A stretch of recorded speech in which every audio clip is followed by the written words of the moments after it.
Kevin Devine. I'm from Brooklyn, New York. That's who I am.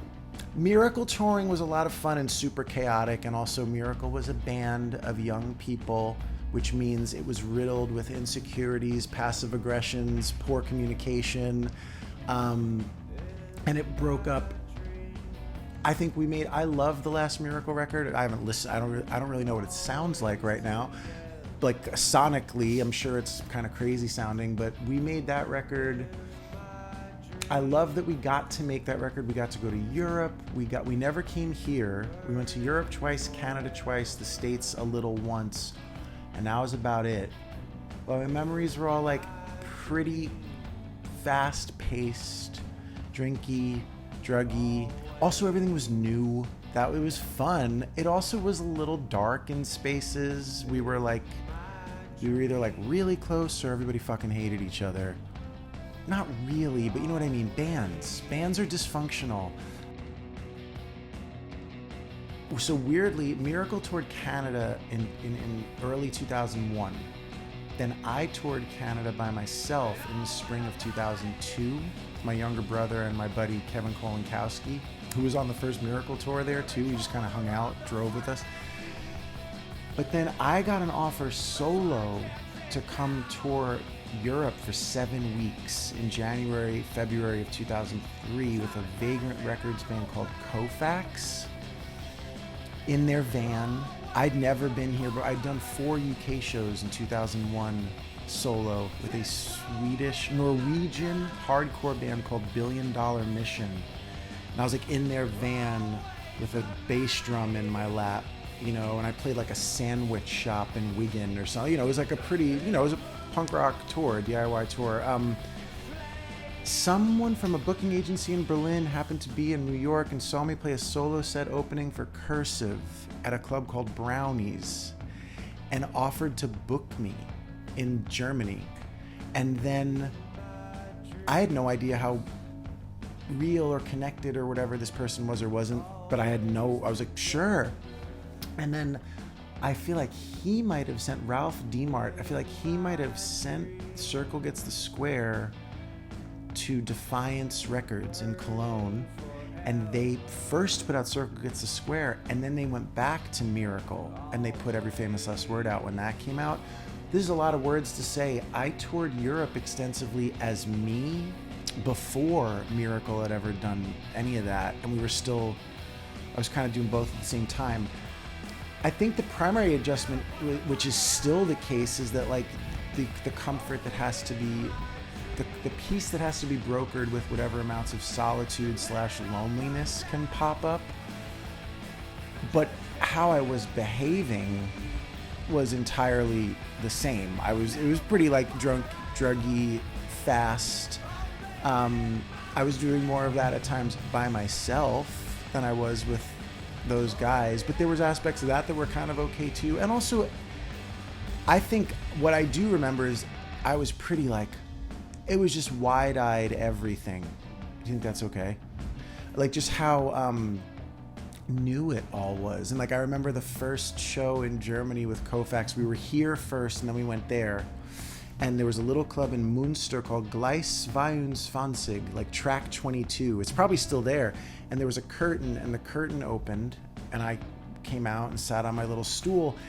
And there were, let's call it 35 kids that knew every word. German kids that knew the words to Circle Gets the Square. And I was like, what the fuck is this? Like, my family didn't know the words to those songs. You know what I mean? Or like people in Staten Island where I was playing. So that stuff I'll always remember. I really was like, that was like the coolest shit in the world. Them like getting it reviewed in Rolling Stone. Anyway, that's all just to say it was all new.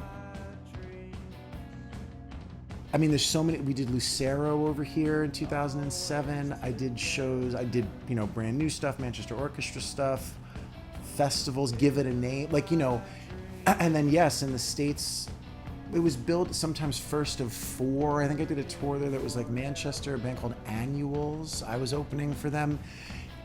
There's 1,000 things, but I think it was really like just trying to grab people a handful at a time. Ground war, not like, every opportunity that Yeah. And, you know, I do think in 2007, it was like 240 shows or something like that, which is an absurd amount in a 365-day year. And you asked, like, what was that like? Like, that period of time, it was a little disassociative. Like, I don't think I was in my best. I was not shining in my personal life in those moments. I was pretty erratic, even if not behaviorally erratic, just my presence. You know, it's hard to be present in people's lives when you're not present in their lives. So, and it's kind of hard to be present in your own life too. So I think the thing that happened when Brothers Blood came out was that, and you could see it more clearly with hindsight, is that was a point where there was like a little bit more infrastructural support. BSM comes in over here. Manchester put that out on Favorite Gentleman. Sorry if this answer's all over the place, but it's a roomy thing to talk about. They had a thing where they could put one record through the Sony system in the US through their deal. So it was a Favorite Gentleman record, but sort of like Sony ran the campaign. And that was like crazy, because that record like did pretty well, and the press did pretty well, and then you're playing like Lollapalooza, and we played Coachella, which in retrospect I'm like, that'll never happen again. Lollapalooza might, Bonnaroo might, certain things might, Coachella, but I'm like, how cool. Like, that's a weird insurrectionist moment that we got to play that festival. And the year that Pavement and Sunny Day Real Estate played, if you told like 14-year-old me, you'll play a festival in 16 years with these two bands, I'd be like, shut the fuck up. And, you know, I think that was also an opportunity. That was the thing where, like, as stuff came in, there was no, I felt like that was like more like, now you felt like some of that work in that 2006, 2007, grabbing them an armful at a time was like starting to slightly pay off. So you don't want to say no. Then, in retrospect, and then the thing with Concrete and Clouds is a shorter story. We had the opportunity at that point, because the prior record had done okay, to have like some like raised expectations, lightly, and that record was another stereotypical music industry story where it came out on a label where the people who brought me to the label left the label immediately upon the record coming out. My manager at the time was going through some stuff in his life, and he was a little asleep at the wheel for that campaign. But we still like went to Australia twice, I'll probably never go to Australia again at this point, the way touring is, but I did a bunch of stuff over here, a bunch of festivals, great support stuff, as you mentioned, Thrice and Manchester, and Brand New and Not a Surf, and weird one-off shows, festivals with different kinds of bands. I think that's around there somewhere where I met Front Bottoms. They were actually opening for us, and then soon took over the world. But like, I felt like that record, it was almost like a weird combination of the Brothers Blood circumstances and the Put Your Ghost to Rest circumstances, where I once again felt like I had to kind of just put it on my back and drag it around the world. But this time there was a little bit more infrastructural and audience support to do that with. But that 6-year window, because honestly, dude, the craziest tour we ever did was in 2012. And I remember being like, I can never do that again. It was like, we did a month here, 22 shows in 23 days, UK and Europe, came home for a week, and then did 2 months in the States. And I remember being like, this is not good. I was very fragmented, compartmentalized. I was in a relationship. I was not a good steward of that relationship, not a good present. I mean, that relationship pre-existed and continued to exist for a while, and that person is still very much involved in my life, and we have a child together, and her patience and grace are like kind of incalculable. But that was a period of time where I was like, I remember texting her once on tour about like some funny thing I saw, and she was like, that's cool. Are you gonna call here at any point? It's been like a week since we've spoken.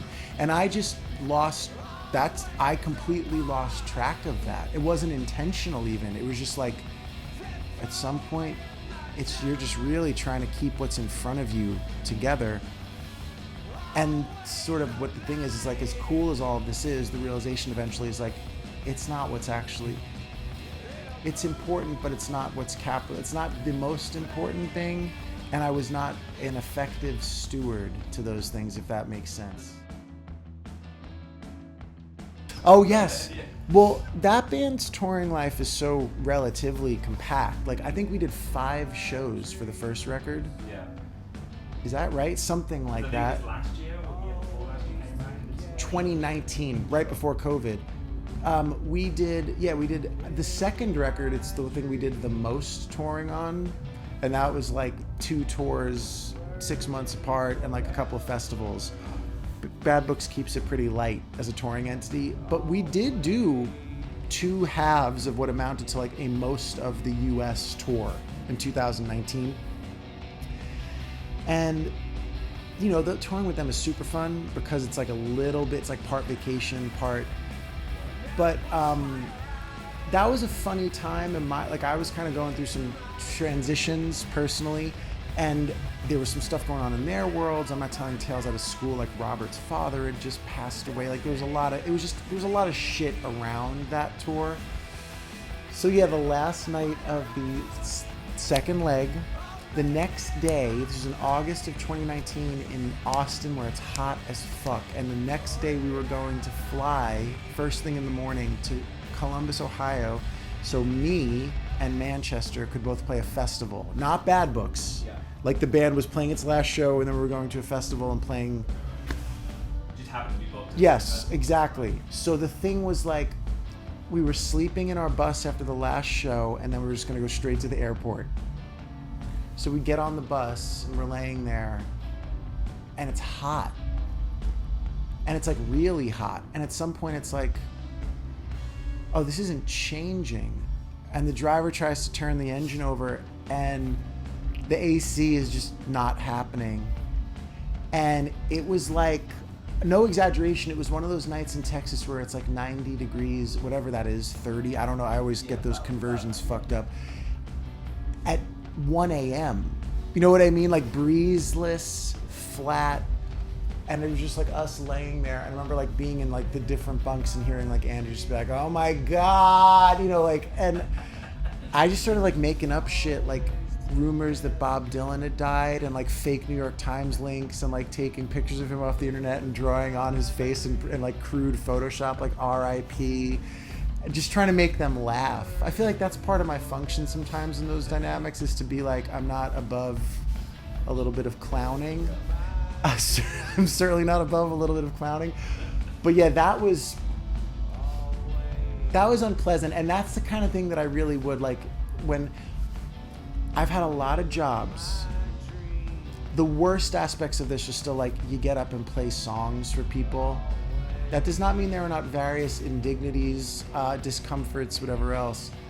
But that stuff is the kind of thing where you do want to be like, I promise you it's not like, you know, The Dirt by Motley Crue or something, where it's a lot of it is like you're sweating profusely in a fucking box, wondering if you'll pass out eventually before you get unceremoniously dumped at an airport at 4 a.m. to go play a show completely cracked out. Like not private jet, not, you know, like commercial on Southwest Airlines. And that's an amazing luxury, and also it is exactly what it is. And that was a night where it was like, oh no. It would be kind of nice to have become a substitute teacher and just be sleeping in my bed right now, but that was a tour where it was brand new Manchester Orchestra and myself. That was a transformative tour, I believe, for all 3 of those bands, and I believe in different directions. I can't presume to speak for anybody else, but what I would loosely say is I think that was during a moment in Brand New's career where they had been transitioning from like a pop punk band through their second record to what they eventually became, which is a much more interesting and dynamic band, rock, whatever you want to call it. And I think they were like looking for new community. Manchester was right off the line. They'd been a band for a minute, but that was like first US tour. They were kids. Robert was 17. They couldn't be in some of the backstages of the venues because of the drinking laws. I remember at the Chicago South by House of Blues, he had to hang out in the club because he was 17 and he couldn't be in the backstage where there was alcohol. He was in the fucking band. And then, and for me, that was right after I got dropped. And I have always felt, whether this is correct or not, and whether this is my own ego at play in the funny ways an ego can pop up, I have very little, I think, rock star animus, but the ego that can come up is maybe more about like thinking too much about where you do and don't fit. The truth is, none of these things matter at all. And it's cool if anybody pays attention to what you do at all. You can't control anything, let alone who likes what you do, and thank God if anybody fucking likes it. Normally be a case like fireworks and that. Right, exactly. And so that was a tour where I was a little bit like, I didn't really feel like I fit in with like singer-songwriter culture, or like pure cool guy indie rock culture, or like emo culture, or whatever that meant at that moment. I kind of was like this weird floating. And then, so even though I didn't feel like I was exactly like either of those bands, the philosophical thing felt like Island of Misfit Toys. Felt that way later with like Me Without You as well. And even a band like this, like Not a Surf, they were like in New York when all that LCD sound system, Strokes, all the Rapture, but that's not what this band was. But they were there, and so was I. And you were kind of like, you make up songs, I'm gonna go hang out with you. Anyway, and you don't give a shit about being cool at all. So the point is, that drive on that tour was like an extension. All this closeness was happening. We were all playing on each other's sets. And that night after we played in Phoenix, that was the first time I had drank in like 18 months. And I'd like smoked a little pot. Ooh. And I was trying to hide it from them because I also did. They all knew that I like wasn't supposed to be doing that. And there was kind of some questions, like I was doing some shit, and there was a little bit of a like, "Are you okay, man?" And I was like, you know. And so I'm just delirious. Yeah. And we were decided before that drive it would be fun if the three bands played like musical chairs. Like some of my guys would go on the bus, and some of the brand new people would go with Manchester, and some of the Manchester people would go with, you know what I mean? Like, so in the Manchester van, I went, Jesse came, and then it was everyone from Manchester except their tour manager and drummer. And we decided to do that drive, and that's a fucking monster drive. It's a really long drive. Every tour you're like, all right, this is the one. You're going from either Phoenix to Dallas or Dallas to Phoenix, and you got to cross all of Texas, all of New Mexico, and a bunch of Arizona. It's long. I don't know exactly, but it might be like driving from like Paris to Moscow or something. I have no idea. It's pretty long. Anyway, it was Easter morning, and like I fell asleep finally for some amount of time in the back. We woke up, we went into some crazy ass truck stop somewhere in like far west Texas, and they had like fireworks, like boxes that were like this big, like it would touch here from here. And Chris Freeman, who was at that point in Manchester, I think was like eyeing them, thought they were cool. They were aesthetically strange, like something you would almost find in like some sort of like novelty Japanese supermarket or something, like the designs on them and stuff. And I remember he like kind of jokingly wanted to get them. And then, you know, Jesse was kind of like, well, let's just get them. And he got them. And then going into the van, I just remember them bringing it in. It was like hauling in, like it was like moving, like when you move like a bookcase or something. It was like it was like, what the, and it took up like a full seat. And I remember Andy being pretty adamantly like, we can't light those in the van. And those two guys in particular being like, well, then why did we get them? You know, like, what do you mean we can't light them off in the van? Which is just the, you know, the nonsense tomfoolery of like 20-something, early 30-something-year-old people who are like that. Those bubbles form fast, and we were like in a bubble, and it was like fucking delirium. And to the best of my memory, no one lit off any fireworks in the van, but that was not for lack of effort. Yeah. excellent driver, very capable. We were in his car. I forgot about that. Like he would like get to. You're a wonderful guy. I'm sorry if this is a misrepresentation of your experience. I have a microphone on me. I try to be responsible about things like this, but no, that tour was awesome. That was with Kev and Toby, Shoes and Socks Off, I think. And similarly, I would say that I noticed my career as it exists here is, I think, super, I owe it to, I'm not just saying that because I'm speaking to a partial representative.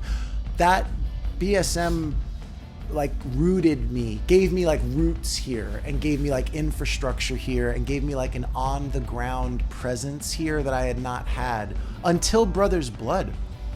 I was still like, there was enough of an awareness that I was able to come over and do shows here and there, or do that festival, or there was people who were like fans, but BSM kind of like put their arms not just around me, but around that audience, and like gave them a shape, and helped it grow out a little bit too.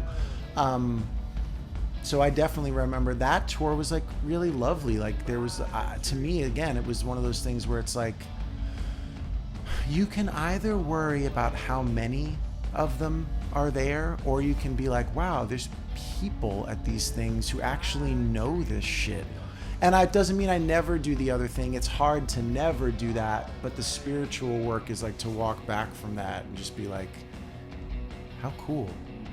I'm 90 years old and there's still these people that care. So anyway, no, that tour was it was a lot of fun. We played like a Christmas party in Sudbury or something like that. Is Sudbury a place? I'm trying to think, it's like a little Surbiton. It's like a little suburb kind of, playing like somebody's house. I think we did an Oxford show. Yeah, and Toby is great. Free thinker. Weirdly, Norwich factored, Michael Whiteman was the promoter, was a sweet guy, was the promoter. First tour I ever did, we played a place there, it was kind of like on a boat, something house, I can't remember what it was called. It was almost like Thekla, but not like Thekla. Ferry boat, something like that. That was with Koufax. And then he would bring me back there every year. Sometimes when I was even doing like little things, but that was the summer of 2007. I was now fully 60 days sober, 2 weeks very much not sober, 3 days sober, 2 months very much not sober. It was pretty rickety. And I was over here touring with a songwriter from New York called J May, who we did another tour with her in 2012. She's still a friend. And we just did a week of shows, and we took the train up to Norwich. We played a place called like the Queen's Inn or the Queen's Head or the Queen something. And what I remember is, and this is not, she was like, you're one of the most well-adjusted people I know. Like, I don't think you have like a problem with, and I was like, that all I wanted was, that's not her. She didn't do anything to lure me. I was just, anyone that said anything like that, I was like, okay, cool. Let me drink and show you how well-adjusted I am. And I remember having like a pint of the local cider. And then the next thing I remember is waking up, or rather coming to consciousness while physically awake in Michael's house. I don't remember Jamie's set. I don't remember my set, but they happened. And my set, 2007, so keep in mind, this does not age well, because I was like, I gave somebody money to buy drugs. I played the first verse of a song 4 times in a row, forgot the rest of it, and then before the last verse just said, and once again, and then sang the first verse again. I was doing shit like I started Cotton Crush, I put the guitar down, I was walking around, snapping my fingers, singing the song. I left the stage. This is again, I remember like at some point, like, there's video of all of this. That's how I know any of it, by the way. There was like some boy and I kissed, some woman and I kissed. Like, these are not cool things. I was operating in an alcoholic blackout.